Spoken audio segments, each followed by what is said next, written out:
اعوذ باللہ من الشیطان الرجیم بسم اللہ الحمد للہ رب العالمین والصلاة والسلام علی اشرف المرسلین سیدنا و نبینا محمد وعلی آلہ واصحابہ وازواجہ وذریاتہ اجمعین اما بعد فاعوذ باللہ من الشیطان الرجیم بسم اللہ الرحمن الرحیم رب اشرح لی صدری ویسر لی امری واحلل عقدۃ من لسانی یفقہوا قولی آمین یا رب العالمین۔ السلام علیکم ورحمۃ اللہ وبرکاتہ۔ علامہ اقبال سے ایک صحافی نے پوچھا تھا کہ آپ کے فلسفہ خودی کا بیس کیا ہے؟ تو جواب میں علامہ اقبال نے فرمایا، آیت نمبر 19 سورۃ الحشر، اعوذ باللہ من الشیطان الرجیم ولا تکونوا کالذین نسوا اللہ فانساہم انفسہم اولئک ھم الفاسقون۔ مت ہو جاؤ ان کی طرح، ایسے لوگوں کی طرح جنہوں نے اللہ کی ہدایات کو بھلا دیا، اللہ کی ہدایات کو پس پشت کر دیا، اللہ کی ہدایات کی پرواہ نہ کی، تو اللہ نے انہیں اپنے آپ سے بھلا دیا۔ اور یہی وہ لوگ ہیں جو فاسق ہیں۔ یہ اپنے آپ سے بھلانا کیا ہے؟ پاگل اپنے آپ سے بھلا دیا جاتا ہے۔ پاگل اپنی سمجھ میں جو حرکتیں کر رہا ہوتا ہے بڑی سمجھداری کی کر رہا ہوتا ہے، لیکن حقیقتاً ایک سمتا آدمی، ایک وہ آدمی جس کی دل و دماغ صحیح ہے، وہ دیکھ رہا ہوتا ہے کہ یہ پاگل ہے، پاگلوں والی حرکت کر رہا ہے۔ یہ وہ صورتحال ہوتی ہے جو اللہ تعالیٰ کرتے ہیں ایسے لوگوں کے ساتھ جو اللہ کی ہدایات کی پرواہ نہیں کرتے۔ اللہ تعالیٰ اس سے ہم سب کو محفوظ رکھے۔ یہ جو لفظ فاسق یہاں آیا ہے، یہ غور طلب ہے۔ یہ لفظ فاسق اس کو کہتے ہیں، اللہ نے قرآن میں کہا ہے، جو اللہ کے حدود کی پامالی کرتا پھرے، بے خوفی کے ساتھ، پرواہ نہ کرے۔ اور بے خوفی سے مراد یہ ہے کہ اس کا ہو سکتا ہے احساس بھی نہ ہو کہ وہ اللہ کے حدود کی پامالی کر رہا ہے۔ اکثر جہالت میں بھی ایسا کام ہوتا ہے۔ اور یہ کون لوگ کرتے ہیں؟ اللہ تعالیٰ نے سورۃ البقرہ کے شروع میں ہی یہ بات بتائی۔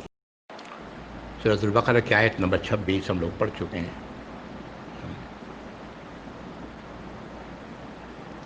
وَمَا يُضِلُّ بِهِ إِلَّا الْفَاسِقِينَ۔ نہیں گمراہ کرتے اللہ، یا نہیں گمراہ کیے جاتے وہ لوگ جو قرآن کے ذریعے، مگر وہی جو فاسق ہیں۔ کون ہے فاسق؟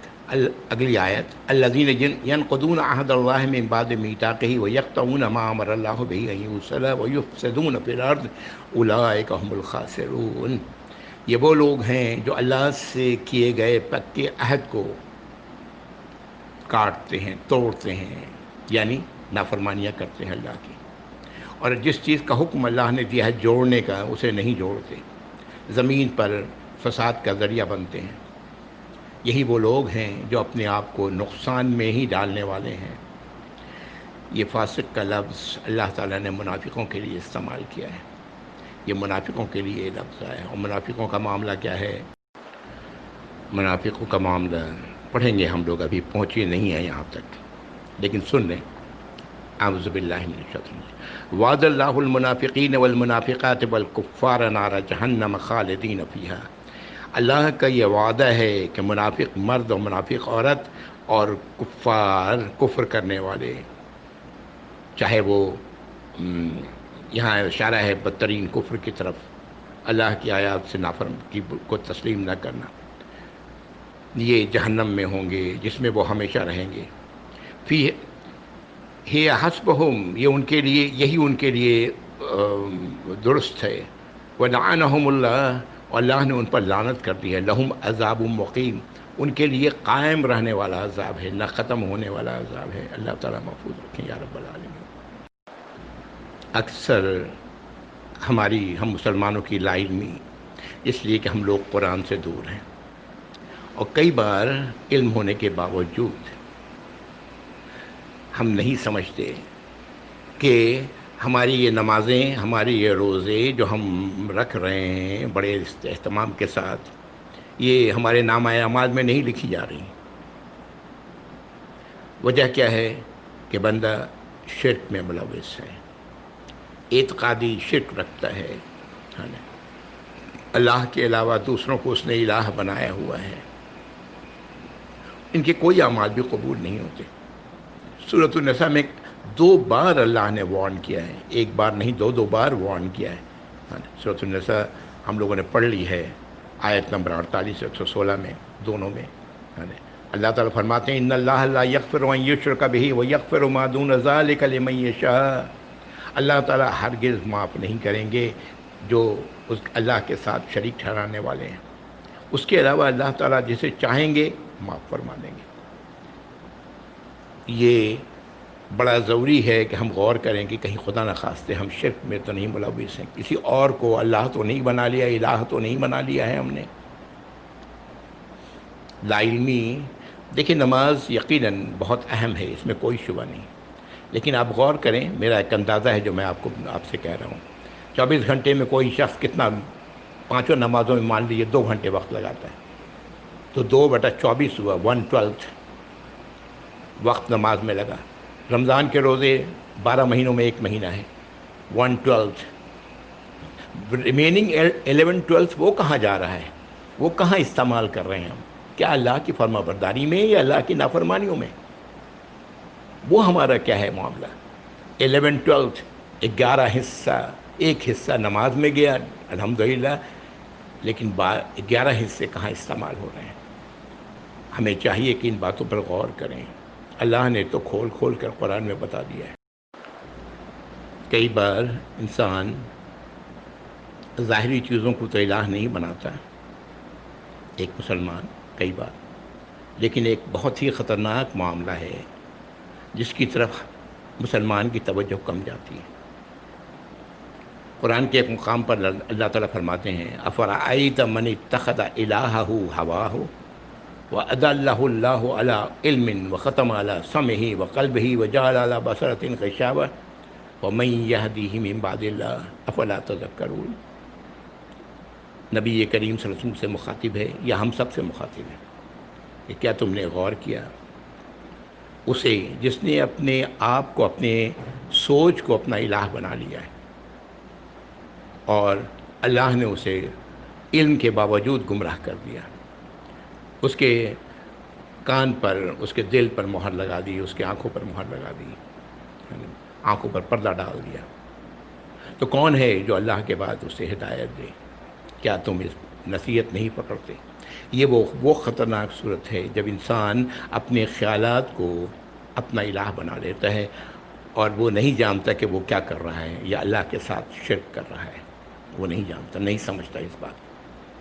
میں نے ایسے لوگوں کو دیکھا ہے جو دنیا سے کٹ جاتے ہیں، کٹ کے ایک طرف بیٹھے ہوئے ہیں، ہاں، پتہ نہیں ان کی کیا سوچ ہے، بہت ساری سوچیں ہو سکتی ہیں۔ ان سوچوں میں ایک سوچ میرے ذہن میں جو آتی ہے وہ یہ ہے کہ جی میری بات پتہ نہیں لوگ دوسرے کیا سمجھیں گے، میں جو بات کرتا ہوں یا تو وہ اگلے اس کا غلط مطلب لے لیتے ہیں۔ ارے اگر اگلا غلط مطلب لے رہا ہے تو لینے دو، یہ اس کا کام ہے۔ ہماری نیت صاف ہے کسی بات کے کرنے میں، تو ہماری تو مجھے کیا، کس بات کی پریشانی ہے؟ دوسروں کی برائی مجھے تو کوئی نقصان نہیں پہنچائے گی اگر میں صحیح راہ پر ہوں۔ یہ بڑا عجیب معاملہ ہے، دیکھیں غور کریں اللہ تعالیٰ نے کس طرح انسان کو خبردار کیا، اس لیے کہ شیطان انسان کا ایسا دشمن ہے جو بدترین کہا جائے، بدترین دشمن ہے۔ اس کی تمام تر کوشش یہ ہے کہ انسان کو جہنم میں لے جائے۔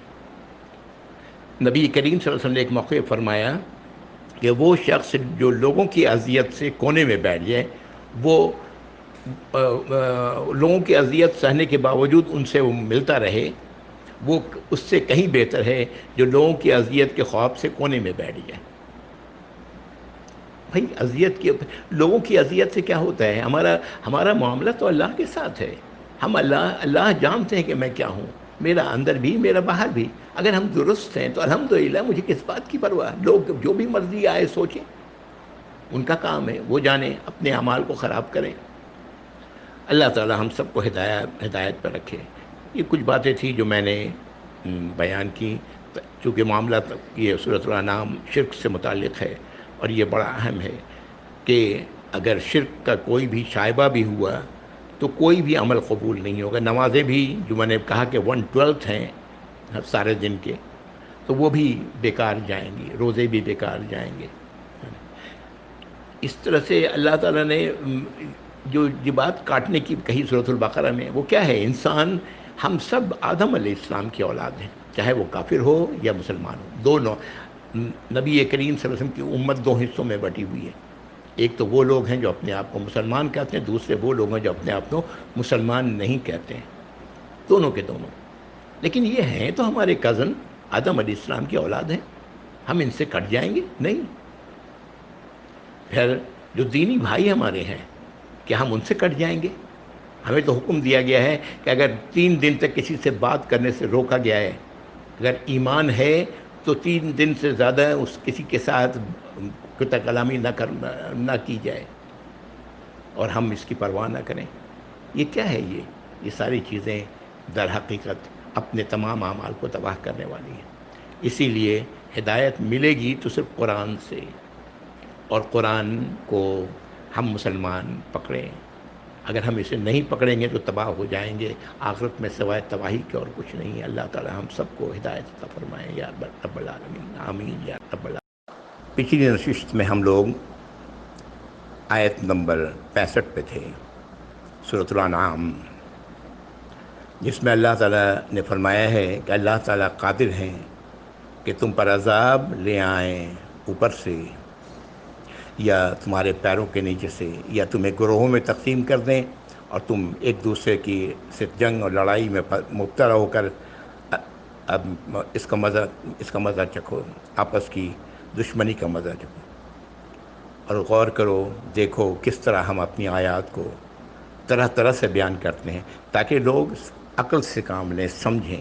یہ وہ آیت تھی، آیت نمبر 65. اوپر سے عذاب ہم سب جانتے ہیں، آسمانی عذاب کوئی بھی آ سکتا ہے. نیچے سے عذاب وہ بھی ہم سب جانتے ہیں، زلزلہ اور دوسری اس قسم کی چیزیں. یہ تمام چیزیں ہم لوگ واقف ہیں. اور یہ جو سب سے خطرناک صورتحال ہے وہ یہ ہے کہ آپس میں دنگا فساد، آپس میں ایک دوسرے کی خون ریزی. آیت نمبر 66، اعوذ باللہ من الشیطان الرجیم. وَكَذَّبَ بِهِ قَوْمُكَ وَهُوَ الْحَقُّ قُل لَّسْتُ عَلَيْكُمْ بِوَكِيلٍ. اور آپ کی قوم نے صلی اللہ علیہ وسلم جھٹلا دیا اس چیز کو جو سچائی ہے، وہ حق ہے، اسے جھٹلا دیا آپ کی قوم نے. آپ ان کو یہ کہہ دیں کہ میں تمہارا وکیل نہیں ہوں، میں تم پر وکیل مقرر نہیں کیا گیا ہوں، میں تمہاری وکالت کرنے والا نہیں ہوں. ظاہر ہے نبی کریم صلی اللہ علیہ وسلم کا کام پیغام کا پہنچا دینا تھا. اگلی آیت، لِكُلِّ نَبَإٍ مُسْتَقَرٌّ وَسَوْفَ تَعْلَمُونَ. ہر بڑی خبر کے لیے ایک وقت متعین ہے. اشارہ ہے عذاب کی طرف. عذاب کب آئے گا؟ اللہ نے وقت متعین کیا ہوا ہے. اگر انسان نافرمانی میں ہی مبتلا رہتا ہے تو وہ انتظار کرے اس وقت کا جب تباہی آئے گی، اس کی ہلاکت ہوگی اس کی. اللہ تعالیٰ فرما رہے ہیں کہ تم اس بات کو جان لو گے، تمہیں پتہ لگ جائے گا. پتہ کب لگے گا؟ جب عذاب آئے گا. اللہ تعالیٰ محفوظ رکھیں یا رب العالمین. اگلی آیت، یہ آیت در حقیقت اس کا حوالہ ہم لوگ سورۃ النساء میں آیت نمبر 140 میں وہاں اس کا ذکر ہو چکا ہے، اور وہاں پر اسی جگہ کے اسی آیت کا حوالہ دیا گیا ہے. سورۃ النساء آیت نمبر 140، موقع ہو تو نکال کے دیکھیے گا. اعوذ باللہ من الشیطان الرجیم. وَإِذَا رَأَيْتَ الَّذِينَ يَخُوضُونَ فِي آيَاتِنَا فَأَعْرِضْ عَنْهُمْ. اور جب آپ دیکھیں صلی اللہ علیہ وسلم کہ یہ لوگ بیٹھ کر کے اللہ کی آیات کا مذاق بنا رہے ہیں، بال کی کھال بنا رہے ہیں، ادھیڑ رہے ہیں، اس کو گپ بنا رہے ہیں، تو ان سے اعراض کیجیے، ان سے بے تعلقی اختیار کیجیے. حتیٰ یخوضوا فی حدیث غیرہ، یہاں تک کہ وہ پھر کسی اور بات پر، کسی اور گپ میں لگ جائیں. وَإِمَّا يُنْسِيَنَّكَ الشَّيْطَانُ فَلَا تَقْعُدْ بَعْدَ الذِّكْرِ مَعَ الْقَوْمِ الظَّالِمِينَ. اگر شیطان بھلا دے تو مت بیٹھیں، جب آپ کو جیسے ہی یاد آئے ان کے پاس سے اٹھ جائیں، ان ظالم لوگوں کے پاس سے اٹھ جائیں. بہت سارے لوگ ہیں آج ہمارے مسلمان بھائیوں میں بھی ایسے لوگ ہیں کہ اللہ کی آیات کا مذاق اڑاتے ہیں، طرح طرح کی باتیں کر رہے ہوتے ہیں، ہے نا، شوشے نکال رہے ہوتے ہیں. یہ اسی کی طرف اشارہ ہے. ایسے لوگوں کے پاس سے اٹھ جانا چاہیے جب وہ اس طرح کی باتیں کریں اللہ کی آیات کے بارے میں، اللہ کی ہدایات کے بارے میں. اور اللہ تعالیٰ فرما رہے ہیں کہ اٹھ کے یہ نہیں کہ ان سے تعلق منقطع کر لیا جائے، بلکہ جب وہ اپنی اس حرکت کو چھوڑ دیں، جس کسی اور موضوع پہ بات کرنے لگیں، تو بے شک ان کے ساتھ پھر آپ. اس لیے کہ ہمارا کام ہے، ہر مسلمان کا کام ہے حق کا پہنچانا، اور نبی کریم صلی اللہ علیہ وسلم تو اسی لیے مابعوث کیے گئے تھے.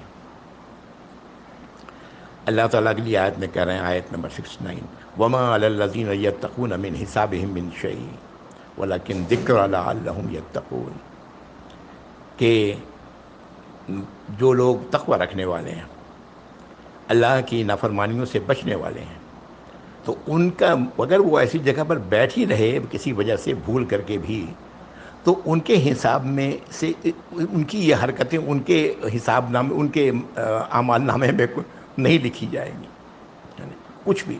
یہ ان کی یہ حرکتیں وہ خود ذمہ دار ہیں جو لوگ یہ کام کر رہے ہیں. لیکن اللہ تعالیٰ فرما رہے ہیں لیکن یہ ہدایت ہے ان لوگوں کے لیے جو تقوی رکھتے ہیں، ان لوگوں کے لیے جو اللہ کی نافرمانی سے بچتے ہیں. وہ کبھی بھی ایسی جگہوں پر نہ بیٹھیں.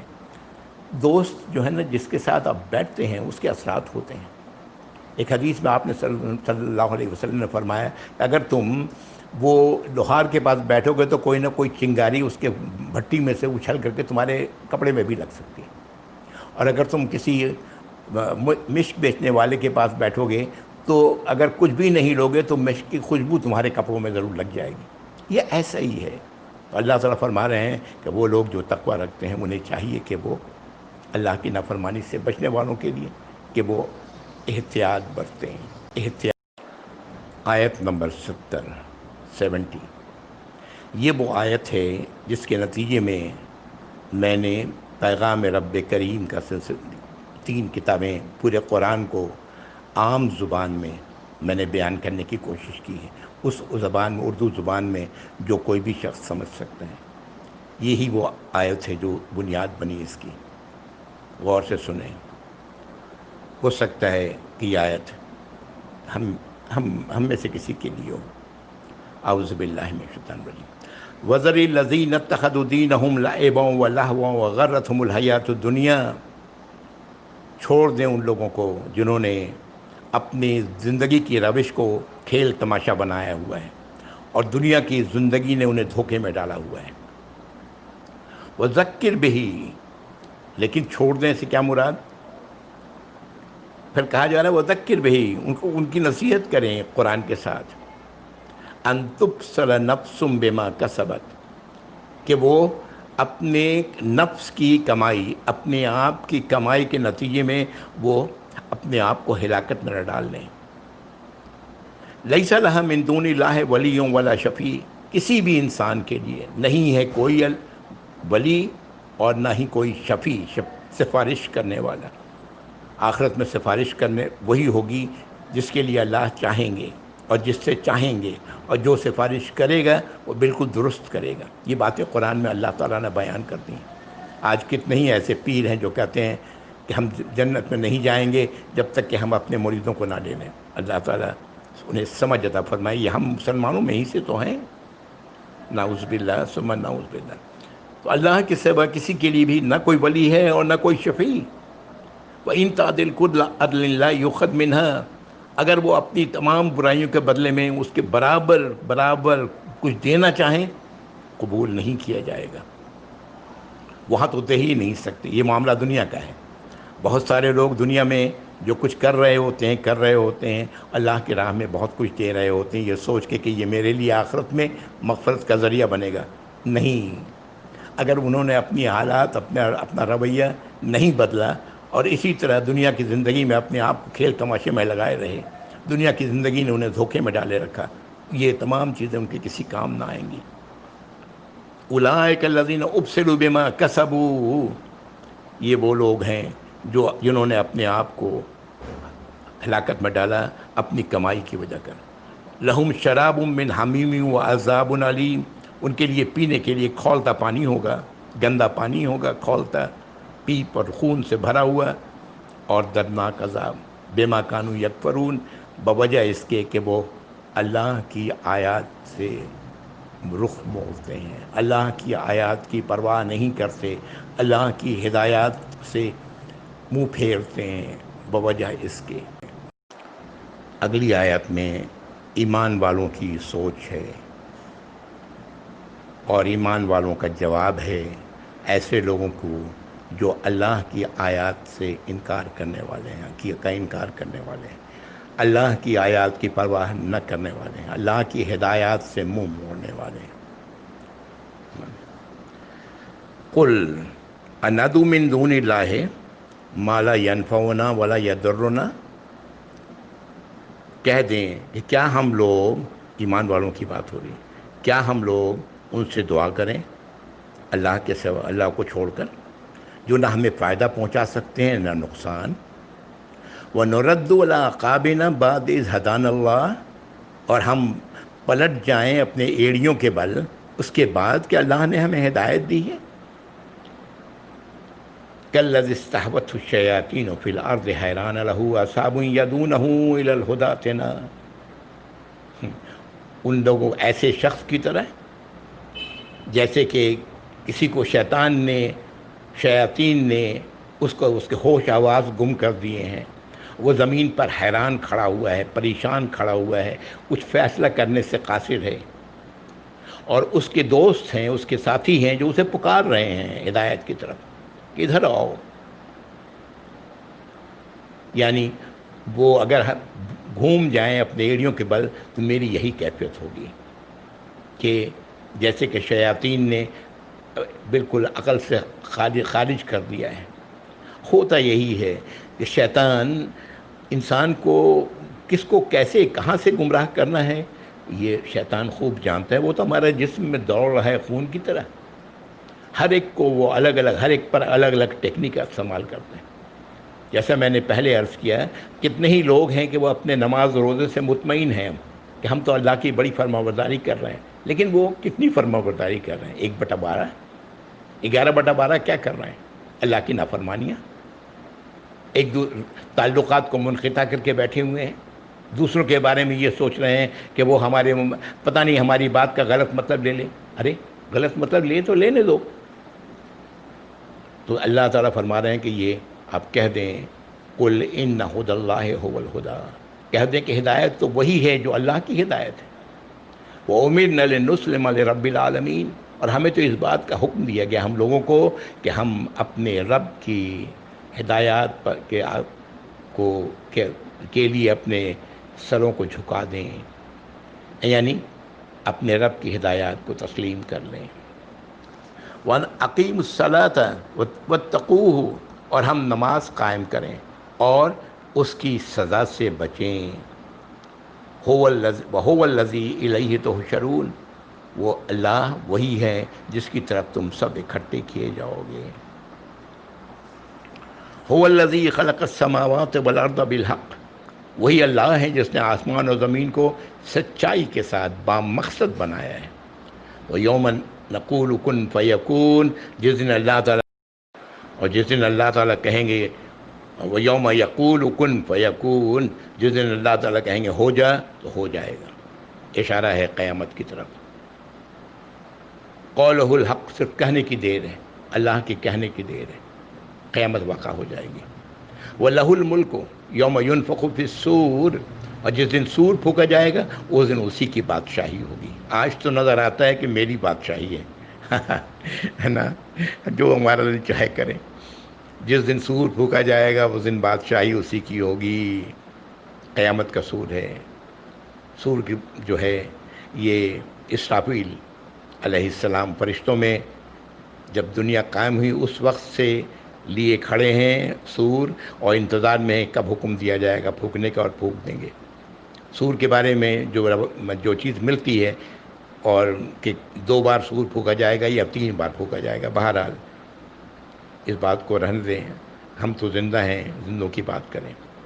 یوم ینفخ فی الصور عالم الغیب والشہادہ، اللہ غیب اور حاضر کا مکمل علم رکھنے والے ہیں. وہو الحکیم الخبیر، اور اللہ تعالیٰ تو حکمت والے ہیں، ہر چیز سے باخبر ہیں.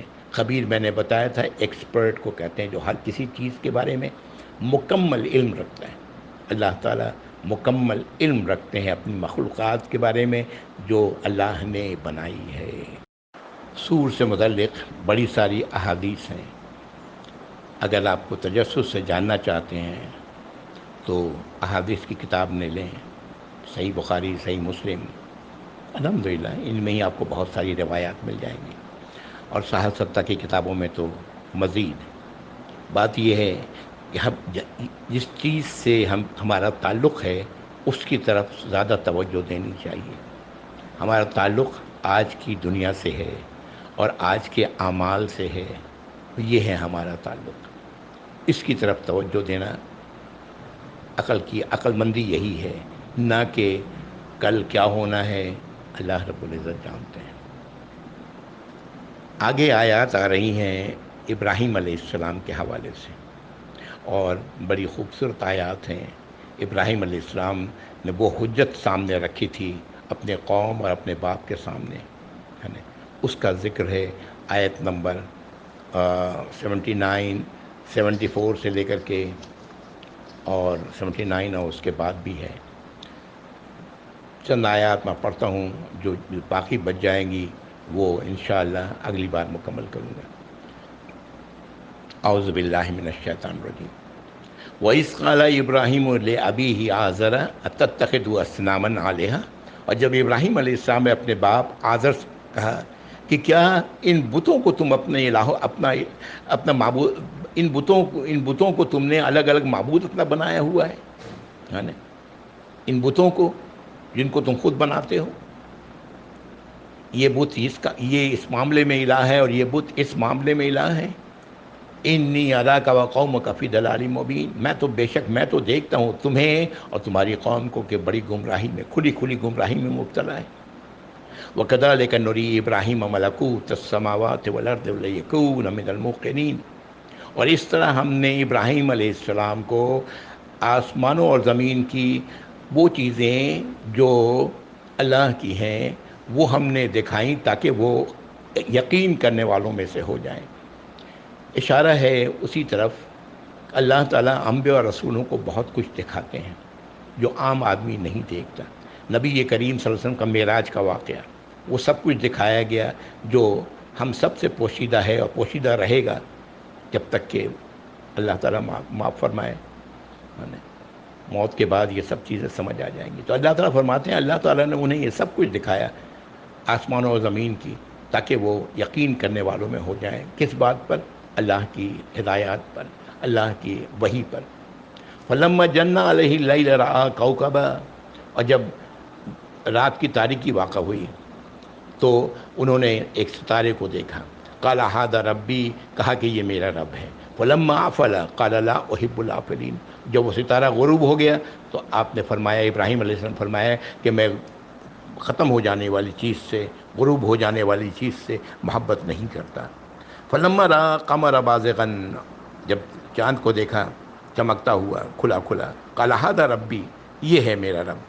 فَلَمَّا أَفَلَ قَالَ لَئِن لَّمْ يَهْدِنِي رَبِّي لَأَكُونَ مِنَ الْقَوْمِ الضَّالِّينَ، جب چاند بھی غروب ہو گیا تو انہوں نے فرمایا کہ پہلے تو انہوں نے کہا کہ یہ میرا رب ہے دیکھ کر کے، اور جب وہ غروب ہو گیا تو آپ فرمانے لگے کہ ہم وہی بات کہ غروب ہونے والی چیز سے محبت نہیں کرتے. میں نے اور فرمایا کہ اگر ہمارے رب نے مجھے رہنمائی نہیں فرمائی تو ہم ظالم لوگوں میں سے ہو جائیں گے. فلما رأى الشمس بازغا، کھلا جب سورج کو دیکھا چمکتے ہوئے، قال هذا ربی، هذا اکبر، یہ میرا رب ہے، یہ ہے جو سب سے بڑا ہے. فلما افلت قال یا قومی انی بریء مما تشرکون، اور جب وہ بھی غروب ہو گیا تو فرمایا اپنے قوم سے کہ اے میرے رب، اے میری قوم کے لوگوں، میں تو بری ہوں اس چیز سے جن کو تم شریک کرتے ہو. انی وجہت وجہی للذی فطر السماوات والارض حنیفا وما انا من المشرکین، میں نے تو اپنا رخ کر لیا ہے اس کی طرف جس نے آسمانوں اور زمین کو بنایا ہے، اور پوری یکسوئی کے ساتھ میں اس پر قائم ہوں، وما انا من المشرکین، اور میں مشرکوں میں سے نہیں ہوں۔ میں یہاں رک رہا ہوں، آیت نمبر 79۔ شروع میں کچھ باتیں ہو گئیں جس کی وجہ سے وقت نکل گیا، کوئی بات نہیں، ہم لوگ آئندہ پڑھیں گے۔ یہاں پر میں رک رہا ہوں۔ وآخر دعوانا الحمدللہ رب العالمین، وصلی اللہ علی محمد وعلی آلہ وصحبہ وازواجہ وذریاتہ اجمعین، آمین یا رب العالمین۔ السلام علیکم ورحمۃ اللہ وبرکاتہ۔ جزاکم اللہ خیر۔